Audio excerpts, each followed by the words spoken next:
பிரித்தானியாவால் மேலும் வெளிநாடுகளில் இருந்து வந்திருக்கும் எனது அருமை சகோதர சகோதரிகளே, இங்கு வந்து நான் உங்களுடன் கடைசியாக அளவலாவிய காலத்தில் இருந்து 15 மாதங்களுள் பல நிகழ்வுகள் இலங்கையில் நடைபெற்றுள்ளன. பாராளுமன்ற தேர்தல்கள் நடந்தேறி மத்தியில் இரு கட்சிகள் ஒரு அரசாங்கத்தை நடாத்தி வருகின்றன. ஐக்கிய நாடுகளின் மனித உரிமை பேரவை இலங்கை சம்பந்தமாக உடன்பாட்டு தீர்மானம் ஒன்றை ஏற்றுக்கொண்டுள்ளது. அமெரிக்க உயரதிகாரிகள் சமந்தா பவர் மற்றும் மெலினோவ்ஸ்கி போன்ற பலர் வடக்கு நோக்கி வந்து நம்மை சந்தித்து அளவலாவி சென்றுள்ளார்கள். ஐக்கிய நாடுகள் பொதுச் செயலாளர் அதி உயர் பான் கி மூன் அவர்கள் வடக்கு வந்து நம்மை சந்தித்து சென்றுள்ளார். உள்ளூரில் எமது புதிய அரசியல் யாப்பு சம்பந்தமாக முன்மொழிவுகளை எமது வடமாகாண சபை அரசாங்கம் முன்வைத்துள்ளது. தமிழ் மக்கள் பேரவை என்ற பொதுமக்கள் குழுவினர் தமிழ் பேசும் மக்களின் கரிசனைகளையும் எதிர்பார்ப்புகளையும் வெளிப்படையாக கொண்டு வரும் விதத்தில் நடவடிக்கைகளில் ஈடுபட்டனர். சென்ற மாதம் மாபெரும் மக்கள் பேரணி ஒன்றை நடாத்தி நின்றார்கள். அதில் தமிழரசு கட்சியின் மூத்த உறுப்பினர்கள் சிலரும் தமிழ் தேசிய கூட்டமைப்பின் மத்திய கட்சிகள் பலவற்றின் தலைவர்களும் உறுப்பினர்களும் கலந்து கொண்டார்கள். அந்த விதத்திலே தமிழ் மக்களின் ஒன்றுபட்ட கருத்துக்கள் தற்போது வெளிவருவனவாக இருக்கின்றன. உலக தமிழ் பேசும் மக்கள் கட்சி பேதங்களை தாண்டி தனித்த பகைமைகளை தாண்டி ஒன்றுபட்டு செயல்பட வேண்டிய கட்டம் தற்போது உருவாகி கொண்டிருக்கின்றது. சுனாமியின் போது விடுதலை புலிகளும் இலங்கை இராணுவமும் பாதிக்கப்பட்ட மக்களுக்கு உதவி புரிவதில் பகைமை மறந்து ஈடுபட்டதாக கூறப்பட்டது. ஆனால் ஒரு சில நாட்களில் பழைய குருடி கதவை திரடி என்ற நிலைக்கு வந்துவிட்டார். மீண்டும் போர்.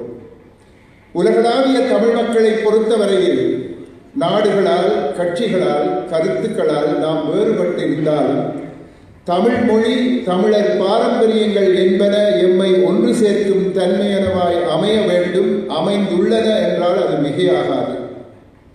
இதிலே 3 கருத்துக்களை முதலில் உங்கள் முன் சமர்ப்பிக்கின்றேன். ஒன்று, செம்மொழியாம் தமிழ் மொழியும் அதன் இலக்கியமும் பண்பாடும் பலகால சரித்திரமும் எம்மை அடிப்படையில் ஒரு சிறந்த பாரம்பரியத்தின் மரபுரிமையாளர்கள் ஆக்கியிருக்கின்றன என்பது. கொழும்பில் பிறந்து வளர்ந்த நான் இன்று இந்த பதவியில் இருக்கின்றேன் என்றால் தமிழ் மொழி மீதும் என் முன்னோர்கள் வாழ்ந்த வாழ்க்கை மீதும் அவர்களின் குறிக்கோள்கள் மீதும் எனக்கு இருக்கும் அளவு கடந்த பாசமும் பற்றும் பரிவுமே காரணம். நாம் உலகத்தின் எந்த பகுதியில் இருந்தாலும் எம்மை எமது பாரம்பரியம் இயக்குகின்றது என்பதை நாங்கள் மறத்தலாகாது. யாதும் ஊரே யாவரும் கேளிர் என்று அன்று புலவர் கணியன் பூங்குன்றனார் கூறியது இன்றும் எமது பெருமதி மிக்க தாரக மந்திரமாக ஒலித்துக் கொண்டிருக்கின்றது. யாவரும் என் உறவுகள், அதாவது யாவரும் கேளிர் என்று கூற எந்த அளவுக்கு எம் மனதில் மனித நேயம் குடிகொண்டிருக்க வேண்டும் என்று பாருங்கள். யாதும் ஊரே என்று எனும் போது நிலமடந்தையை கூறு போடாமல் அவளின் முழுமையான அழகுடன் அவளை பார்க்கும் பாங்கு தமிழ் மகனிடம் இருந்தது என்பதை நாங்கள் உணர வேண்டும். ஆகவே நாங்கள் எங்கிருந்தாலும், எப்பேற்பட்ட நிலையில் இருந்தாலும், எவ்வகையான கட்சி பேதங்கள், கருத்து முரண்பாடுகள், வர்க்க பேதங்கள் கொண்டிருந்தாலும் நாம் யாவரும் ஒரு தாய் மக்களே என்ற எண்ணம் மேலோங்க வேண்டும் என்பதுதான் எனது முதலாவது வேண்டுகோள்.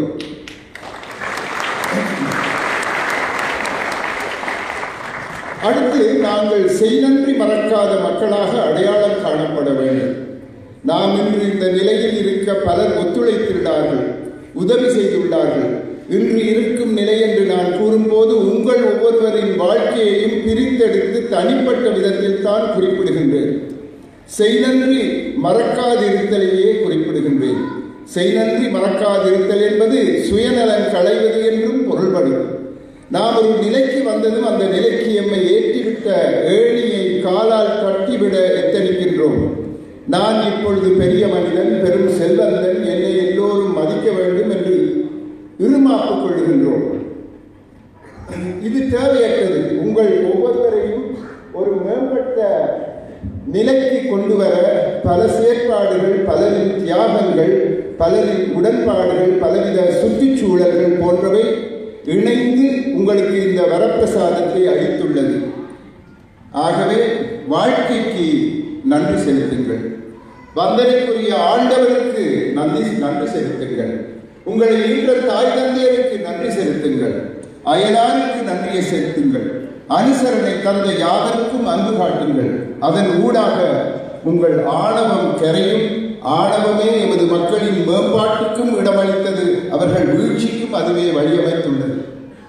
இனியும் ஆணவத்துடன் நடந்து கொள்ளாது இருப்போமாக. இதைத்தான் புலவர் பூங்குன்றனார் புறநானூற்றில் தீதும் நன்றும் பிறர் தரவாராய் என்று கூறினார். நாங்களே எங்கள் வாழ்க்கையை மேம்பட்ட வாழ்க்கையாக மாற்றக்கூடியவர்கள். நன்றி மறக்காது இருப்போமானால் நல்லதே நடக்கும். நன்றி மறந்தால் நாசம் வருவது திண்ணம். இதனை மறவாது இருப்போமாக. மூன்றாவது, விதண்டாவாதம் என்பது வெற்றியை அளிக்காது என்ற கருத்து. எதற்கும் நாம் எமது எதிர்ப்பை காட்டிக் கொண்டிருந்தால் வாழ்க்கை முன்னேறாது. உதாரணத்துக்கு, எமது வடமாகாண சபையில் எம்மை எதிர்ப்பது எமது எதிர்கட்சி அல்ல, எம்மை சார்ந்த சிலரை. கைவிட்டு எண்ணக்கூடிய சிலர்தான் எவ்வாறு செய்கின்றார்கள். வேற்றுமைகள் இருந்தால் அவற்றை எம்முடன் பேசி தீர்க்காது மன்றத்தில் கொண்டு வந்து பத்திரிகைகளை அறிய செய்து சந்தி சிரிக்க வைப்பதில் அவர்களுக்கு ஒரு அலாதி பிரியம். ஏதோ சாதிக்க முடியாததை சாதித்து விட்டோம் என்ற திருப்தி. இதனால் நாம் பாதிப்படையவில்லை, அவர்களே அடையாளம் காணப்பட்டு அலுவலப்பு நிலைக்கு தள்ளப்பட்டுள்ளார்கள் என்பது அவர்களுக்கு தெரியவில்லை. ஆகவே எதனையும் விமர்சனத்திற்காக விமர்சிக்கும் இந்த விதண்டாவாதம் இனியாவது எமது தமிழ் மக்களின் வாழ்க்கை முறையில் இருந்து தவிர்க்கப்பட வேண்டும். சேர்ந்து முடிவெடுத்தல், வேற்றுமைகளுக்குள்ளும் ஒரு ஒற்றுமையை அடையாளம் கண்டு அதன் வழி நடத்தல், மனிதாபிமான முறையில் முடிவுகள் எடுத்தல் போன்றவை தமிழ் மக்களின் புதிய பண்பாடாக மிளிர வேண்டும். முக்கியமாக எமது வடமாகாணத்தை தாயகமாக கொண்ட பலரிடத்திலும் இந்த குணம், அதாவது காரணமின்றி கடுமையாக எதிர்க்கும் குணம் குடிகொண்டிருக்கின்றது. அது தவிர்க்கப்பட வேண்டும். எமது அரசர்கள் ஆண்ட காலத்தின் பின்னர் தமிழ் மக்கள் மற்றவர்களின் ஆட்சியின் கீழேயே வாழ்ந்து வந்துள்ளார்கள். போர்த்துகேயர், டச்சுக்காரர், ஆங்கிலேயர், அதன் பின் சிங்களவர் என்று வாழ்ந்ததால் எதிர்ப்பு வாழ்க்கை எமக்கு பழக்கப்பட்டு விட்டது. எமது ஆயுததாரிகள் அதிகார பலம் கொண்டிருந்த காலத்திலும் மக்கள் வாய் திறக்க முடியாதவர்களாகவே வாழ்ந்தார்கள். இயக்கங்கள் கூறியதே சட்டமாக இருந்தது. ஆகவே வன்முறையற்ற, வாக்குவாதம் தவிர்ந்த ஒரு சூழலை நாங்கள் உருவாக்க வேண்டி இருக்கின்றது. அன்பும் புரிந்துணர்வும் தான் அதனை வரவழைக்கக்கூடியன. எதிர்ப்பு அரசியலுக்கு முற்றுப்புள்ளி வைத்து எம் தமிழ் மக்களிடையே இருக்கும் முரண்பாடுகளை முதலில் களைய முன்வருவோமாக. ஆகவே நாங்கள் எங்கள் பாரம்பரியங்களின் மகத்துவத்தை உணர வேண்டும். மற்றவர்கள் எமக்களித்த நன்மைகளை நாம் மறந்தலாகாது. செய் நன்றி மறக்கக்கூடாது. அடுத்து, விதண்டாவாதம் பேசி எமது நல்வாழ்வுக்கும் ஒற்றுமைக்கும் உலை வைக்கக்கூடாது. இவ்வாறான மாற்றங்களை உலக ரீதியாக எம் தமிழ் மக்கள் தமிழ் வரித்துக் கொண்டார்களானால் சேர்ந்து இயங்குவதில் எந்தவித பிரச்சனையும் ஏற்படாது. செய் நன்றி மறவாதீர்கள் எனும் போது நீங்கள் புகுந்திருக்கும் இந்த நாட்டுக்கு நீங்கள் விசுவாசமாக இருக்க வேண்டும் என்று கருதப்படுகின்றது. உங்கள் புகுந்த நாட்டின் மீது பற்று வைத்து உலகளாவிய தமிழ் பேசும் மக்களின் வாழ்க்கையை ஒளியூட்டச் செய்வது கடினமன்று. உங்களில் பலர் உங்கள் பழைய கல்லூரிகளை மறவாது பணம் அனுப்பி அவற்றை புனருத்தாரணம் செய்து வருகின்றீர்கள். செய் நன்றி மறக்கவில்லை நீங்கள் என்பது இதிலிருந்து செய் நன்றி மறக்கவில்லை என்பது இதிலிருந்து புலனாகின்றது. ஆனால் தனிப்பட்ட காரணங்களுக்காக உங்களுள் பலர் வேற்றுமை பாராட்டி தமிழ் பேசும் மக்களின் ஒற்றுமையை சீர்குலைக்க முற்பட்டுள்ளீர்கள். இந்து கோயில்கள் பல இருப்பது நன்மை பயப்பதுதான். ஆனால் ஒரு கோயிலில் இருந்து பிரிந்து அக்கோயில் நிர்வாகத்தில் இருக்கும் மற்றவர்களுக்கு பாடம் படிக்க இன்னொரு கோயில் கட்டுவது ஆணவத்தின் அம்சமாகவே எனக்கு படுகின்றது. இதில் புதிய கோயில்களை கட்டுவதையோ புதிய கட்சிகளையோ அமைப்புகளையோ தொடங்குவதை நான் குறை கூறவில்லை. உங்கள் காரியங்களுக்கு அடிப்படையாக அமைந்த ஆணவத்தையே சுட்டிக்காட்டுகின்றேன். விதண்டாவாதம் என்பதும் இதனையே குறிக்கின்றது. மறுக்க வேண்டும் என்பதற்காக மறுப்பதுதான் விதண்டாவாதம்.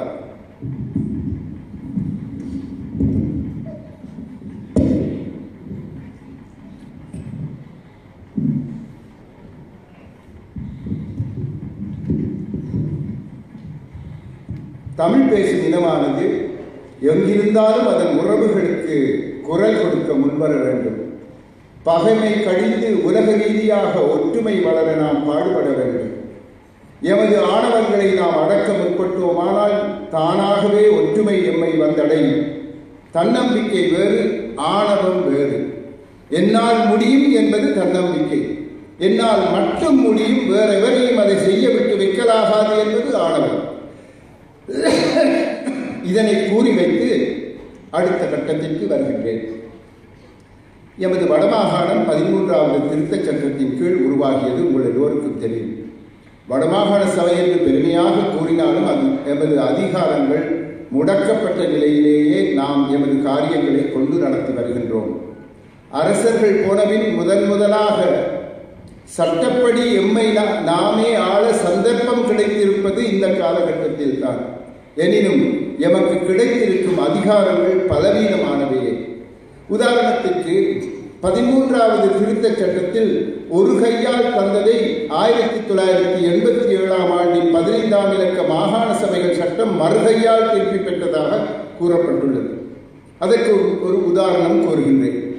இந்திய சட்டத்தின் கீழ் ஆளுநருக்கு கொடுத்திருக்கும் அதே அதிகாரங்கள் 13ஆம் திருத்தச் சட்டத்தின் கீழ் எமது ஆளுநருக்கும் கொடுக்கப்பட வேண்டும் என்று 1987ஆம் ஆண்டின் இந்திய இலங்கை உடன்பாட்டின் போது பேசப்பட்டாலும் எமது ஆளுநரின் அதிகாரங்கள் இலங்கை அரசாங்கத்தால் வெகுவாக கூட்டப்பட்டன. எனவே ஆளுநரின் உள்ளீடுகளுக்கு இதுவரை சட்டமானது இடமளித்து வந்துள்ளது. இது மாகாண விடயங்களில் மத்தியானது மூக்கை நுழைக்க வழி செய்துள்ளது. இவற்றை மாற்றும் விதத்தில் தான் அரசியல் யாப்பு பற்றிய எமது கருத்துக்களும் முன்மொழிவுகளும் அமைந்துள்ளன. சமஷ்டி முறையிலான ஒரு அரசியல் யாப்பை நாம் கேட்டிருக்கின்றோம். எமது மக்களின் தற்போதைய நிலை பற்றி நான் உங்களுக்கு கூற வேண்டிய அவசியமில்லை என்று எண்ணுகின்றேன். அண்மையில் நடந்த எழுக தமிழ் பேரணியின் போது மக்களின் தாபங்கள், கோபங்கள், ஆசைகள், அபிலாஷைகள், குறைகள், நிறைகள் பற்றியெல்லாம் பேசும் வாய்ப்பு எனக்கு கிடைத்தது. எம்மை சூழ உள்ள பிரச்சனைகள் பற்றி பேசக்கூடியதாக இருந்தது. பௌத்தர்கள் வாழாத இடத்தில் புத்த விகாரைகளும் புத்த சிலைகளும் ஏன் என்று கேட்டோம். இராணுவத்திற்கு வேண்டுமானால் அவர்களின் முகாம்களுக்குள் இச்சிலைகளையும் விகாரைகளையும் கட்டியிருக்க வேண்டும். ஆனால் மாறாக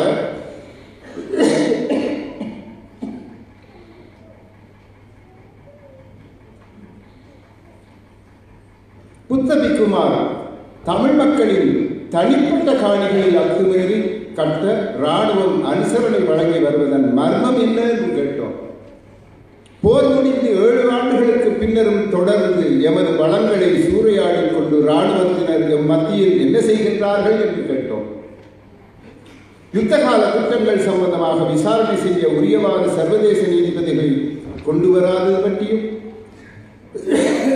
சர்வதேச வழக்கு நடத்துனர் ஒருவரை நியமிக்காதது பற்றியும், சர்வதேச போர்க்குற்றங்கள் சம்பந்தமான சட்டத்தை எமது உள்நாட்டு சட்டத்தினுள் உள்நுழைக்காதது பற்றியும் கேள்வி எழுப்பினோம். அரசியல் கைதிகளை விடுவியுங்கள் என்று கூறினோம். காணாமற் போனோர் பற்றி அறிய உருப்படியான வழிமுறைகளை வகுக்காததன் மர்மம் பற்றி கேள்வி எழுப்பினோம்.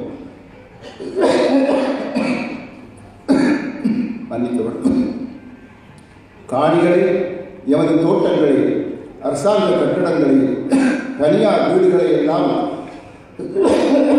எப்பொழுது இராணுவம் விட்டு செல்லும் என்று வினவினோம்.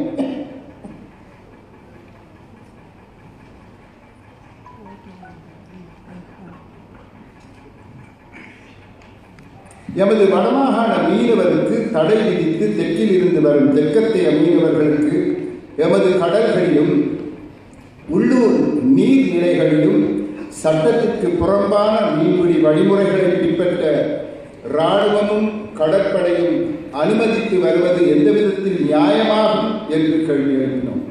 இவ்வாறான பல விடயங்களை நாங்கள் மக்கள் சார்பில் எழுதியிருந்தோம். பெருவாரியான மக்கள் எழுக தமிழ் கூட்டத்தில் சேர்ந்து கொண்டது அரசாங்கத்திற்கும் எம்முள் சிலருக்கும் வியப்பை ஏற்படுத்தியது.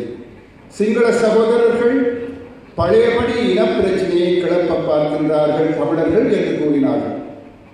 தமிழர்களில் சிலரோ சிங்கள தலைவர்கள் சுமூகமான தீர்வை தர இருக்கும் நிலையில் ஏன் இந்த அவசரம் என்றார். இரண்டு கூற்றுக்களுக்கும் பதில் சொல்ல வேண்டியிருக்கின்றது. இனப்பிரச்சனை இதுவரையில் தீர்க்கப்படவில்லை. துப்பாக்கி முனையில் இனப்பிரச்சனையை இதுகாரும் மறைத்து வந்துள்ளோம். 1,00,000க்கும் மேலான இராணுவத்தினரை எம்மிடையே இருக்க வைத்து வாய் திறக்க முடியாது அமுக்கி வைத்திருந்தனர் எமது அரசாங்கத்தினர். ஆகவே இதுகாரும் இனப்பிரச்சனை தீராமல் இருக்கும் போது எவ்வாறு இனப்பிரச்சனையை நாம் கிளப்பி விடுவது? மறைத்து வைத்ததை வெளியில் கொண்டு வருவது பிழை என்றால் தமிழர்கள் தங்கள் குறைபாடுகளை வெளிக்கொண்டு வரக்கூடாது. நாங்கள் எதை தந்தாலும் நீங்கள் ஏற்றுக்கொள்ள வேண்டும் என்று அது அர்த்தமாகும். சிங்கள சகோதரர்கள் தமிழ் மக்களின் பிரச்சனைகளை அவ்வாறு தான் தீர்க்க இருக்கின்றார்கள். ஆனால் அது தீர்ப்பது அல்ல, தீர்த்து கட்டுவது ஆகும். ஆகவேதான் இன்று இருக்கும் ஜனநாயக சூழலை நாங்கள் பாவித்து எமது குறைகளை எடுத்து எம்பினோம். இதற்கு சிங்கள சகோதர சகோதரிகள் எமக்கு நன்றி கூற வேண்டும். அதாவது எமது உண்மையான மனோநிலையை அறிய அவர்களுக்கு ஒரு வாய்ப்பு அளித்திருக்கின்றோம். எமது தமிழ் சகோதரர்கள் ஏன் இப்போது என்று கேட்கின்றார்கள். இப்பொழுது இல்லை என்றால் எப்போது என்று கேட்கின்றோம். நாம் சுமூகமான தீர்வொன்றை அரசாங்கம் முன்வைத்தால் நாம் யாவரும் மனமகிழ்ச்சி அடைவோம், வரவேற்போம். அவ்வாறு ஒரு தீர்வை முன்வைக்காவிடில் எமது கதி என்ன? நாங்கள் முடிவு எடுத்துவிட்டோம், இவ்வளவுதான் தரலாம் என்று கூறுவார்கள். அதன்பின் நாங்கள் பேரணி நடத்தினால் சட்டவிரோதம் என்பார்கள். நாட்டின் ஒற்றுமையை உருக்குலைக்கும் சதி என்று கூறுவார்கள். ஆகவே அரசாங்கம் புதிய அரசியல் யாப்பு தயாரிக்க முன்னரேயே நாம் எமது குறைகளை உலகம் கேட்க வைக்க, எமது கருத்துக்களை தெரிவிக்க வேண்டி இருந்தது. அதைத்தான் நாம் செய்தோம். அரசாங்கம் நெருக்குதல்களுக்கு மத்தியில் தான் சிறுபான்மையினருக்கு நன்மைகளை பெற்றுக் கொடுக்கும். காலஞ்சென்ற திரு சௌமியமூர்த்தி தொண்டமானிடம் இருந்து நாங்கள் சில பாடங்களை கற்றுக்கொள்ள வேண்டும். அவர் மலையக மக்களை இலங்கை தொழிலாளர் காங்கிரஸ் என்ற குடையின் கீழ் முதலில் ஒன்று சேர்த்து வைத்தார். பின்னர் வேலை நிறுத்தம் என்ற நெருக்குதல் மூலம் தமது மக்களுக்கு சட்டப்படி கொடுக்க வேண்டிய உரிமைகளையும் சலுகைகளையும் சிங்கள அரசாங்கங்கள் கொடுக்க வைத்தார். எமது இளைஞர்கள் ஆயுதம் பிடித்த போது எல்லாம் தருவோம் ஆனால் ஈலாம் இல்லை என்றார் காலச்சென்ற ஜனாதிபதி பிரேமதாஸ் அவர்கள். ஆயுத காலம் முடிவடைந்ததும் இப்பொழுது தருவோம் அப்பொழுது தருவோம் என்று காலம் கடத்துகின்றார்கள். எதுவுமே தந்தபாடில்லை. நெருக்குதல் இருந்தால் தான் மத்திய அரசாங்கம் எதனையும் கொடுக்க முன்வர். தலைவர்கள் தருவதாக கூறினாலும் மக்கள் எதனையும் தரவிட மாட்டார்கள். இதுதான் அங்கிருக்கும் இன்றைய நிலை. ஆகவே ஜனநாயக முறைப்படி எமது உரிமைகளை வென்றெடுப்பதாக நாங்கள் எங்கள் குறைகளை ஊரறிய உலகறிய உறக்க கூற வேண்டும். 2013ஆம் ஆண்டு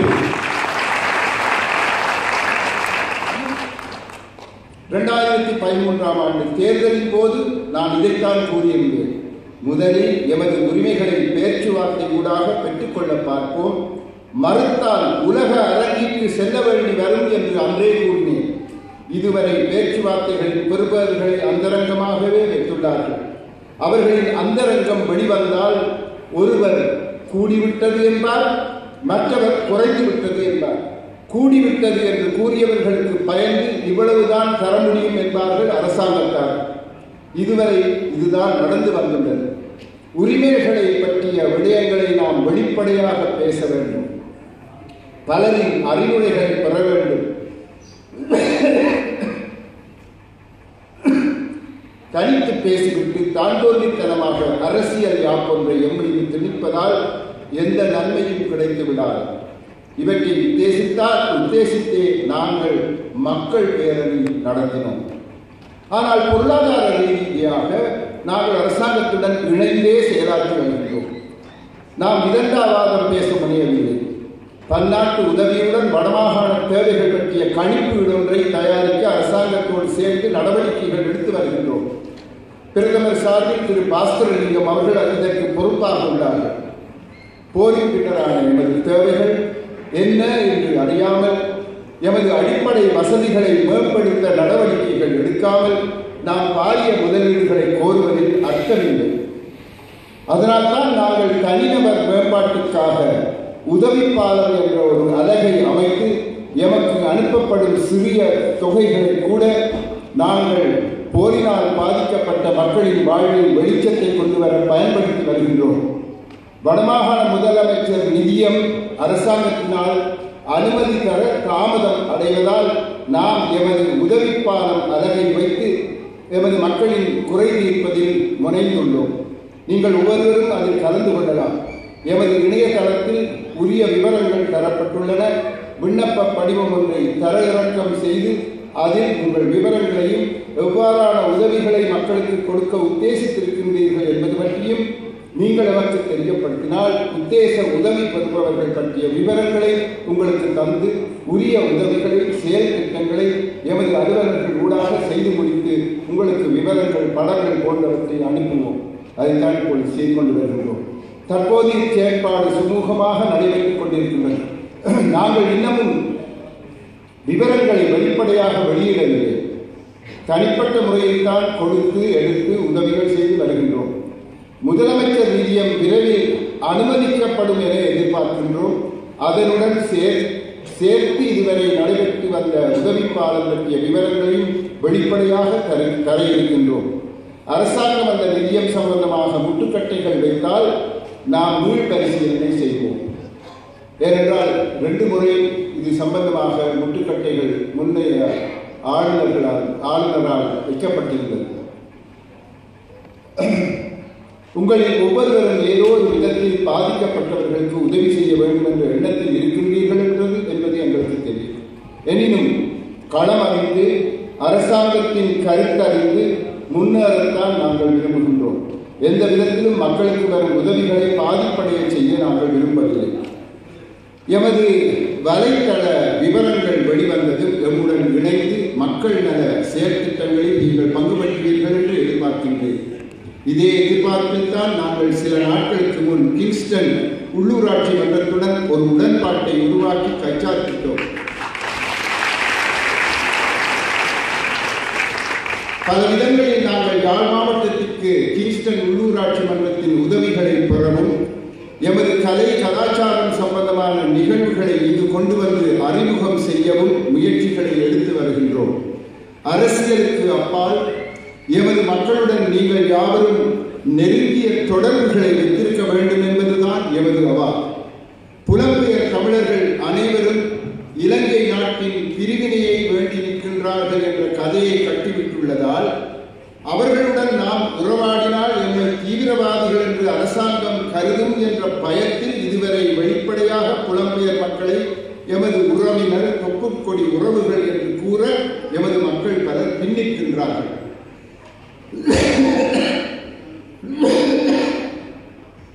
போர் முடிந்து 7 வருடங்களுக்கு பின்னர் நாம் வெளிப்படையாகவே உலக தமிழ் மக்களே ஒன்று சேருங்கள், எமது உரிமைகளை பெற உங்களால் முடிவான உதவிகளை நல்குங்கள் என்று இன்று கேட்டு வைக்கின்றோம்.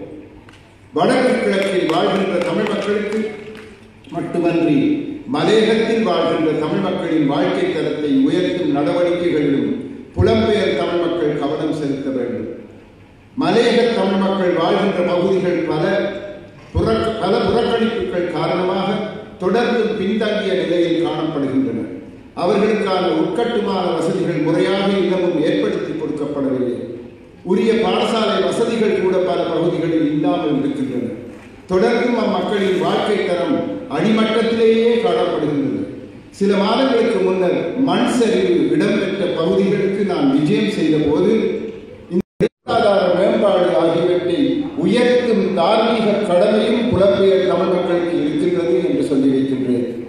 பல்வேறு தொழில்துறைகளில் முதலீடுகளை செய்து அவர்களுக்கு வேலை வாய்ப்புகளை ஏற்படுத்தி கொடுக்க முடியும். அதற்கான பல வாய்ப்புகள் எம் மாகாணத்தில் இருப்பது போல் அங்கும் இருக்கின்றன. உலக நாடுகளுக்கு, உலக தலைவர்களுக்கு நாம் நமது நிலையை விவரமாக எடுத்து இயம்பியதன் பின்னரே தமிழ் மக்களின் ஒற்றுமை பற்றி உரக்க கூறுகின்றோம். எமது நிலை பற்றி நீண்ட ஆவணங்களை எம்மை காண வந்த சகல தலைவர்களுக்கும் நாங்கள் கொடுத்து உதவியுள்ளோம். எமது நிலை பற்றி உலக நாடுகள், ஐக்கிய நாடுகள் நிறுவனம் போன்றவை அறிந்திருக்கின்றன. எனவே எமது சகல நடவடிக்கைகளும் வெளிப்படையாக நடாத்தப்பட்டு வருவதால் எந்த பயனும் இன்றி நாம் எமது கடமையில் ஈடுபட்டு வருகின்றோம். எமது மக்கள் யாவரும் இந்த உலகின் எந்த கோடியில் இருந்தாலும் மனதால் இணைய வேண்டும் என்பதுதான் எமது வேணவா. தனியொரு தமிழருக்கு ஏதேனும் ஊர் விளைவிக்கப்பட்டால் ஜகவியாவில் உள்ள தமிழர்கள் குரல் கொடுக்கும் காலம் விரைவில்.